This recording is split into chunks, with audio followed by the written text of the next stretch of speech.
12वां, D4 13वां, S1 14वां, D2 15वां, D1 16वां, A2 17वां, A1 18वां, H1 19वां, general डबा 20वां, 21वां आणि SLR आणि 22वां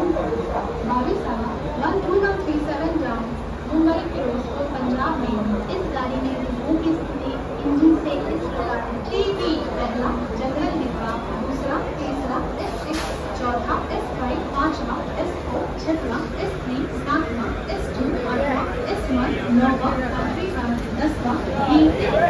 11वां 12वां D4, 13वां S1, 14वां D2, 17वां D1,